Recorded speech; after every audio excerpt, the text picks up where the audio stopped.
नमस्कार। आज हम भगवत गीता के एक बहुत ही दिलचस्प श्लोक पर थोड़ी गहराई से बात करेंगे। जी। ये है अध्याय 1 श्लोक 8। इसका संदर्भ, जैसा कि हमें पता है, कुरुक्षेत्र का मैदान है। हाँ, युद्ध शुरू होने से ठीक पहले का समय। बिल्कुल।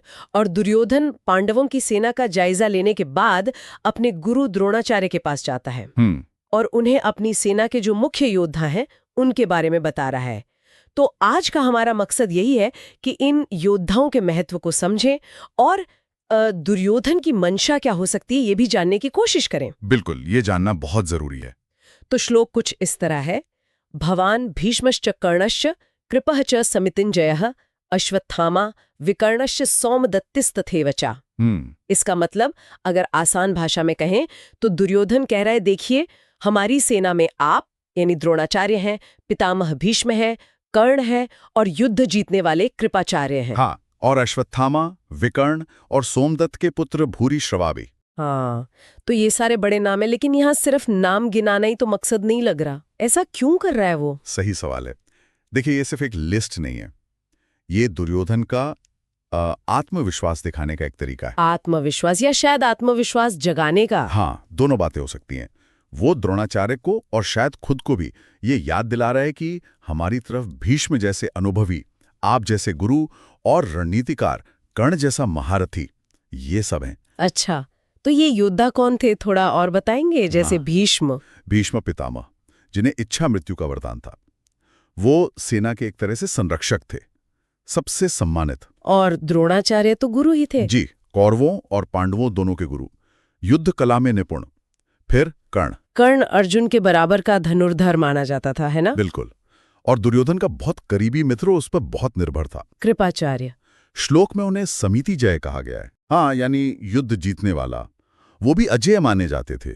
अश्वत्थामा, द्रोण के पुत्र, वो भी बहुत शक्तिशाली योद्धा थे, दिव्य अस्त्रों के ज्ञाता। और विकर्ण, वो तो दुर्योधन का भाई था, पर शायद थोड़ा अलग। हाँ, विकर्ण कौरव होते हुए भी न्यायप्रिय माने जाते थे। उनका नाम लेना शायद ही दिखाता है कि सेना में अलग अलग तरह के वीर हैं। और भूरिश्रवा, सोमदत्त के पुत्र, वो भी एक पराक्रमी योद्धा थे। तो इन सब नामों को गिनाकर दुर्योधन असल में क्या कह रहा है? वो कह रहा है कि हमारी सेना अजेय है। देखिए हमारे पास कौन कौन है। ये एक तरह का शक्ति प्रदर्शन है, मनोबल बढ़ाने की कोशिश है। हाँ, मतलब ये सिर्फ एक सूची नहीं, ये एक मनोवैज्ञानिक चाल भी है, अपनी टीम को, अपनी सेना को प्रेरित करने का एक तरीका। बिल्कुल सही।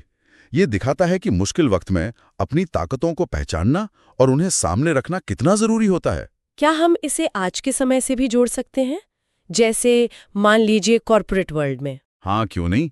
सोचिए कोई बड़ा चैलेंज सामने हो और कोई लीडर अपनी टीम से कहे, घबराओ मत, हमारे पास एक्स हैं जिनका अनुभव भीष्म जैसा है, वाई हैं जिनकी स्ट्रैटेजी कमाल की है द्रोणाचार्य की तरह, और हमारे पास जेड भी हैं जो कर्ण की तरह किसी भी मुश्किल टारगेट को हिट कर सकते हैं। हाँ, ये तो होता है। मतलब अपनी टीम के जो की प्लेयर्स हैं उनके नाम लेकर हौसला बढ़ाना। बिल्कुल, ये सिर्फ तारीफ नहीं, ये टीम की क्षमताओं में विश्वास जताना है।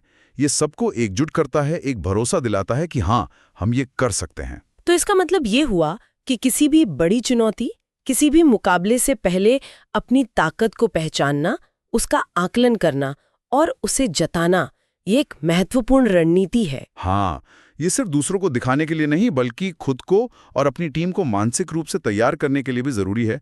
दुर्योधन यहाँ यही कर रहा है, अपनी शक्तियों पर फोकस कर रहा है। तो कुल मिलाकर ये श्लोक हमें दुर्योधन के आत्मविश्वास को दिखाता है, या कम से कम उसके आत्मविश्वास दिखाने की कोशिश को, और अपनी सेना की क्षमताओं में उसके यकीन को। जी, और ये अपनी ताकत को पहचानने और उसे प्रदर्शित करने के महत्व को भी रेखांकित करता है। तो ये तो हुई श्लोक की बात और उसका महत्व। हाँ, लेकिन यहाँ एक और सोचने वाली बात उभरती है, अगर आप इजाजत दें तो। हाँ, बिल्कुल। दुर्योधन यहाँ अपनी शक्तियों पर ध्यान दे रहा है। किसी भी चुनौती का सामना करते समय कितना जरूरी है अपनी ताकत पर फोकस करना और कितना जरूरी है प्रतिद्वंदी की ताकत पर। मतलब इन दोनों के बीच सही संतुलन क्या होना चाहिए?